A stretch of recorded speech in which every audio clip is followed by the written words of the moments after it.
A good afternoon to you and welcome yet to another episode of Flourishing Hub.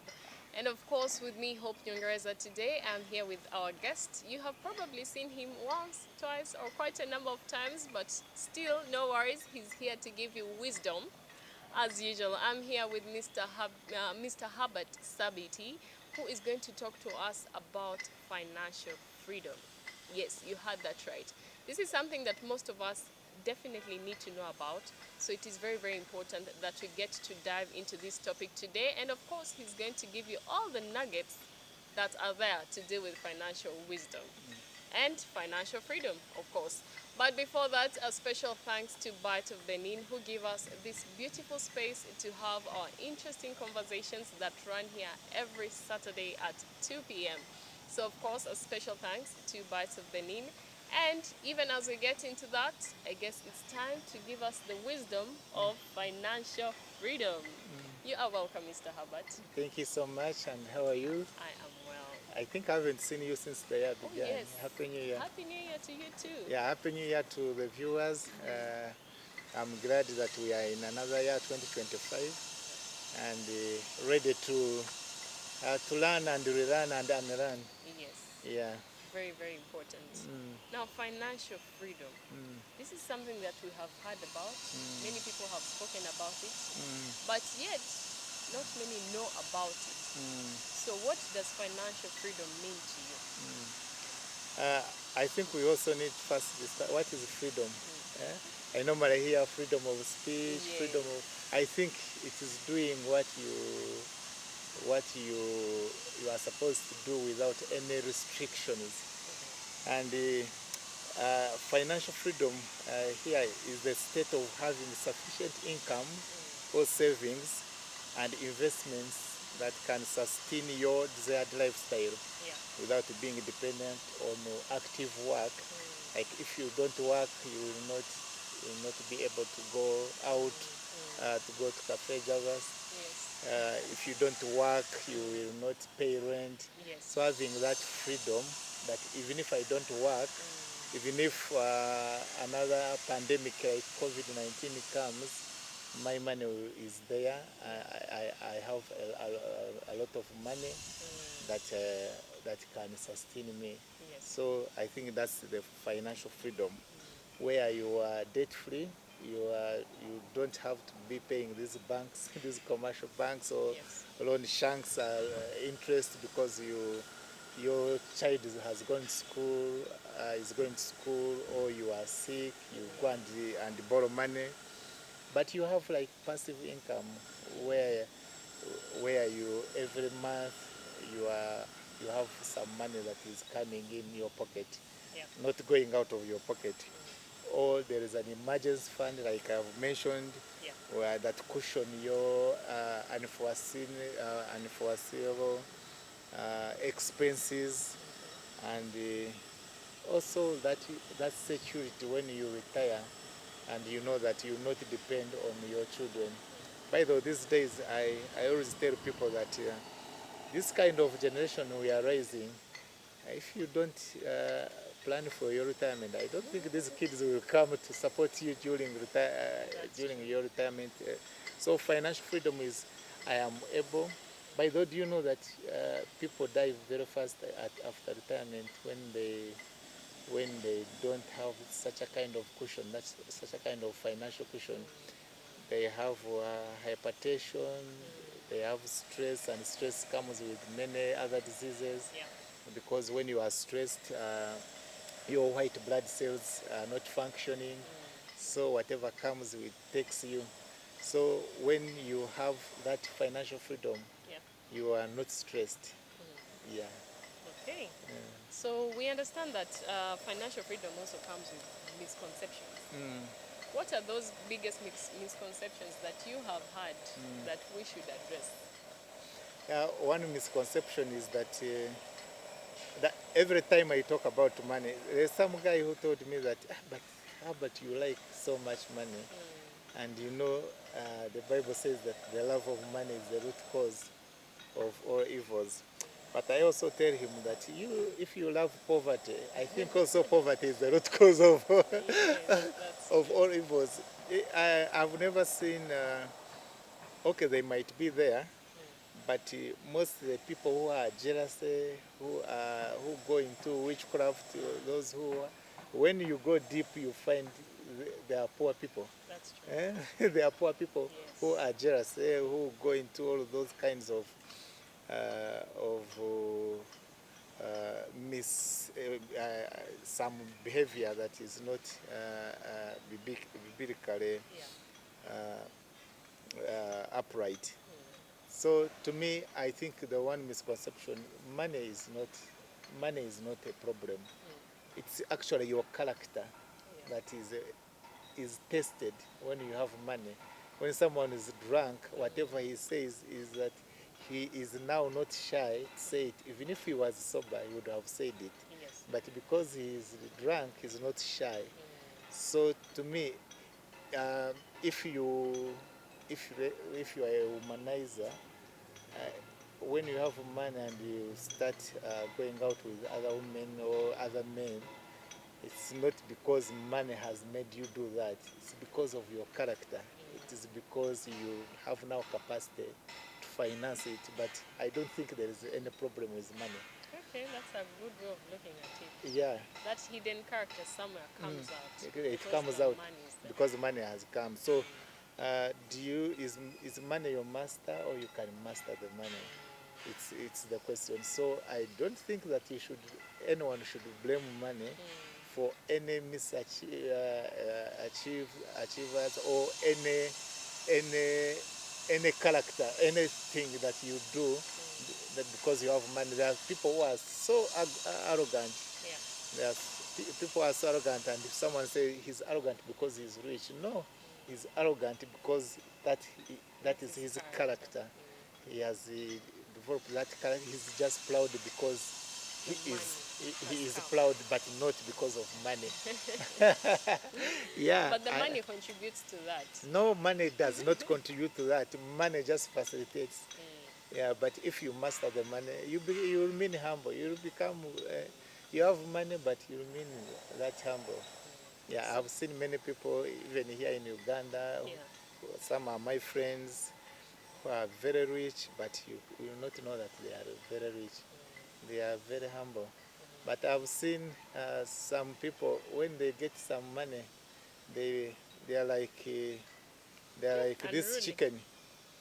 When it lays one egg, the village knows that it has laid an egg. Yes, yes. Yeah, that's such a kind of people. Yeah, when they get money, they become unruly. Yeah. Mm. Okay. Now my next question would be, how do you think financial education is important, especially in having financial freedom? Yep. Mm. How By, does it facilitate financial freedom? by the way, finance is a game. And how I wish I got to know that when I was young. You have to play a game. A game, in a game you win or lose. Eh? Yeah. Yeah. In finance there is credit debit, where there is a gain somewhere, there is a loss somewhere. For example, when you receive money, someone has lost money to you. You get it? Yeah. When you give out money, you have lost someone. That's the game. And that's why we are here at Flourishing Hub. That's why we are here. It's part of our pillars at Young and Flourishing, that we need to learn, because you cannot do what you don't know. Yeah. The role that it plays is, first of all, like you understand, why should I save? And if I save, how should I invest?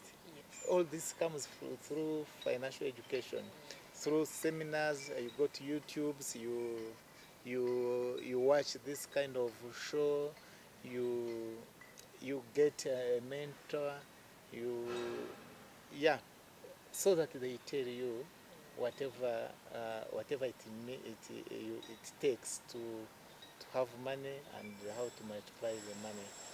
Yeah, like today, I want to tell my young people who are watching on how to get money, how to save, and how to multiply that money, so that you get that financial freedom. Okay. Mm. Which brings us to our next question. Mm. Savings investments. Mm. What role does savings and investments Mm. play Mm. in financial freedom? Yeah, George Clason, in his book, The Richest Man in Babylon, that's a classical book. It was written, I've forgotten, but a very long time ago. But the principles in that book are still is the same up to today. Number one, he tells us to save, and he gives an example. He gives an example. If you have a basket, and that basket has 10 eggs, to be full, it needs 10 eggs, Yeah. and you remove 9 eggs. You leave one egg there. The next time you bring in, you bring in 10 eggs and remove. So you are, so now you have two eggs. If you consistently keep keep leaving one egg, what happens? It builds up. You eventually get the 10 eggs over time. Actually, there is an overflow in that basket. Yeah, yeah, there is an overflow in that basket, and so to me, the first principle, the first step to financial freedom is saving. That's the first step. The Okay. financial freedom is saving. The second step is someone will ask you, and I've received very many questions about the same. How can I save when the income I have cannot even Sustain. sustain the basic needs? Yeah. You know, basic needs, food, shelter, clothes. It's a very important question. Yeah. How do you, uh, uh, how do you think that I should save when the income cannot sustain me? But I also ask them the same question: is do you all have same income? How come you all always broke? Eh? So never be deceived. Uh, every time you get an income, if you have not planned to save, every time you get an income, there is always a corresponding expense that comes. And some people, some spiritual people, Christians, they think that maybe it is a financial demon that wants to take away our money, what? Because when the money comes into your account, you receive a call that your mom is sick. Oh, yes. Do you understand? Yes. You receive a call about this, about that. Yes. So I think money is spiritual. So if you have not planned to save, if you have not planned to save, you will always have expenses. You will always have a need to take away all that money. So the second principle in the financial freedom is to control your expenses, to control your expenditure. Because if you don't control your expenditure, you will never save. So, for example, if you plan that, let me save 10% of every single coin I get, even when I'm working and I get 10,000, let me put 1,000 somewhere, and you practice that principle, you will always get financial freedom. But how means of ways of controlling your expenditure is, for example, when I left formal employment to start my other organizations that I'm running now, I was paying rent of 700,000, and I convinced my wife. We left the rent of 700,000 and we went to a Muzigo of 250,000. But most people want to say, how will other people see me? To live an apartment of 700,000 to a Muzigo of 250,000.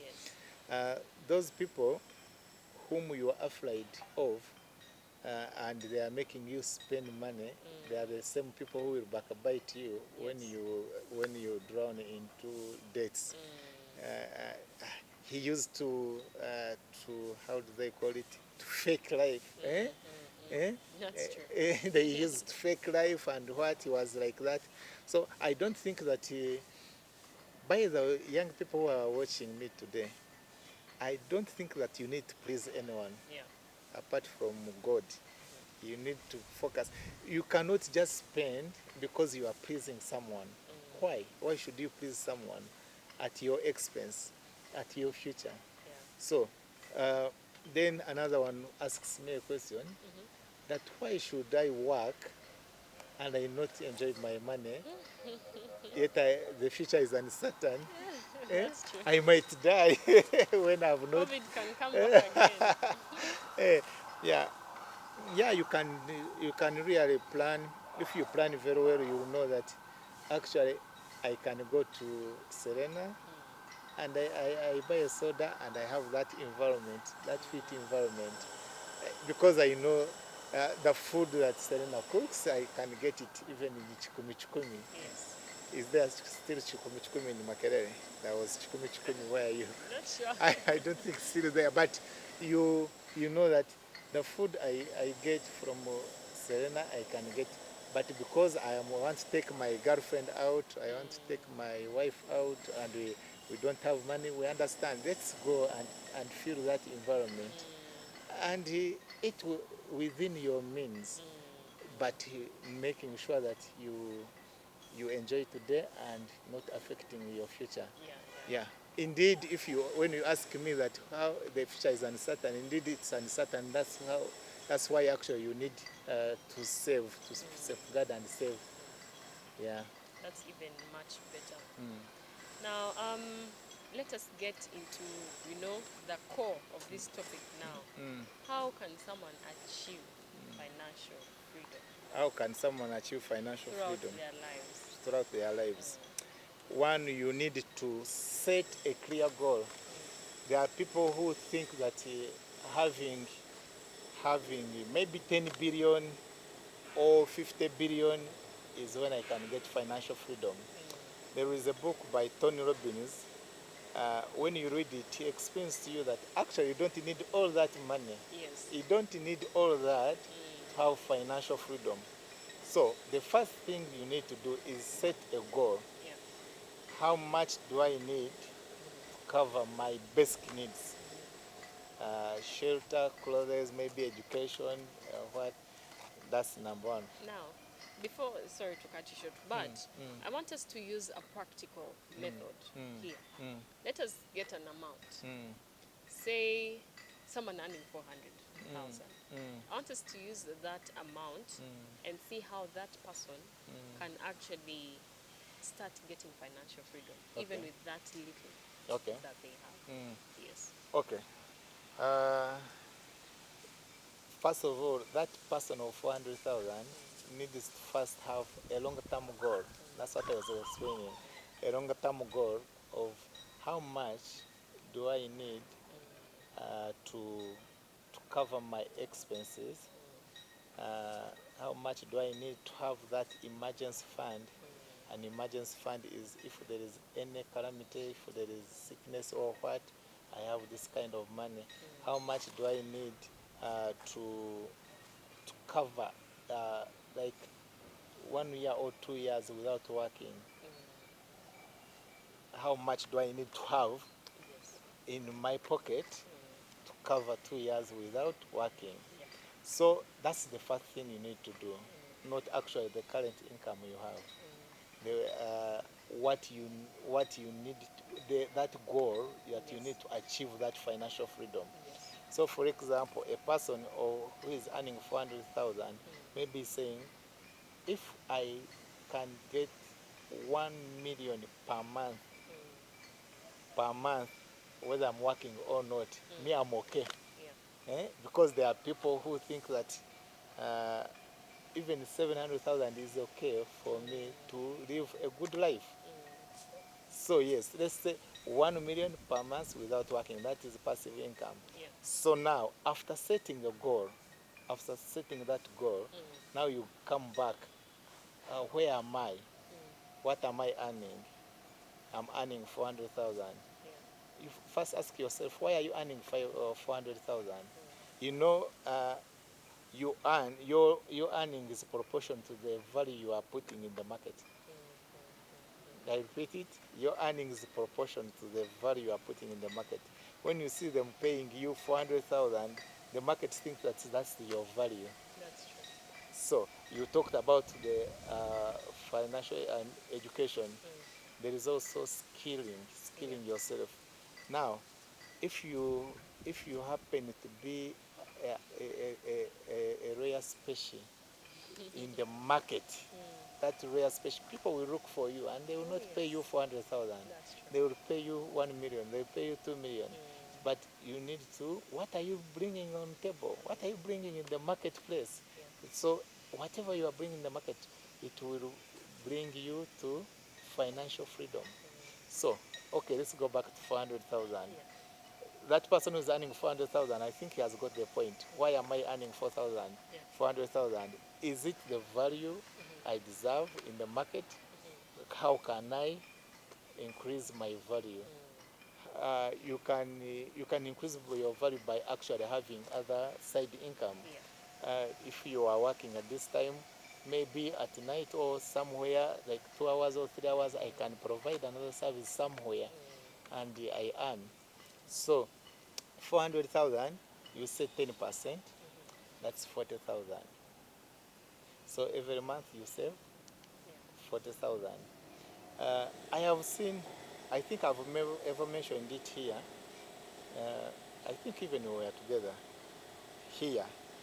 I have seen an office messenger lending to an accountant. Oh yes, you did mention. Yeah, I mentioned it. So how come the office messenger who was earning 300,000 was lending an accountant who was earning 2 million? That is the discipline. It's the discipline. So whether you are earning 400,000 or you are earning 2 million, if you don't have discipline, you never save anything. And if you don't know why you are saving, you will save and again you go back and get it. You understand? That's why I mentioned about goal setting, having that financial goal of achieving the financial freedom. Yes. Because if you don't have a target, you will hit everywhere. Everywhere you will hit, you think that's the target. True. And it's not. Yeah, you think that's a target. So if you don't have a target, if you don't have that goal, you will save, and when you reach somewhere, you say, let me get this money and I go to Dubai. Yeah, so you are saving 40,000 consistently. Consistency is very important. I also mentioned it here that I rather save 40,000 per month rather than saving 1 million and I forget for 2 years. That's true. Yeah, consistency is very small things when they are consistently multiplied. They bring very serious achievements. Very serious achievements. Yeah. So to me, I think. To gain financial freedom, you need to have a goal, and that goal you start with saving. Number two, after saving, you control your expenditure to get the money for saving. And by the way, another area where you need to control your saving, I mean your expenditure, is lifestyle. You need to carry out a lifestyle audit. You see, what am I eating? How am I eating? Because you find someone, he goes to home very tired, and he just lays down on his bed, forgets to put a mosquito net, and the mosquito bites. The mosquitoes bite. The mosquitoes bite, and when they bite, you get malaria, and you spend money going to you spend money going to hospital. Yes, yes. So if you put the mosquito net, that lifestyle, some things that are Changes. very small, Yes. eh? If you put a mosquito net, it changes. You are saving indirectly without knowing. Yeah. Okay. Uh, so there are very many things that you can, if you decided to walk rather than going to the gym. Eh? You walk for some kilometers rather than going to the gym, paying 10,000 to the gym. Yes. Then you are saving that 10,000 and you are walking. Yeah, you are achieving the same results. Yeah, so Okay. there are some expenses which I know is called stupid expenses, expenses that actually happen when they are not supposed to happen. So if you list down your lifestyle, I mentioned lifestyle audit, you list down, you see like every month I'm spending this money. You list down the money you are spending. You find yourself you are earning 400,000, but you are spending 800,000, You're spending and more even than you that. you wonder where you are getting that money. Yeah. So if you do that audit, you will find actually you might save a lot of money, even more than what you are earning. Okay. So we have looked at goal setting, we have looked at lifestyle audit, and also having a skill. Yeah. Very, very important. Well, now we are going for a short commercial break, but remember, we are discussing financial freedom. Stay tuned as we come with the second half here at Flourishing Hub with Mr. Herbert Sabiti. So you definitely want to look out for more ways of how to actually have financial freedom. We are going for a short commercial break, but we'll be right back.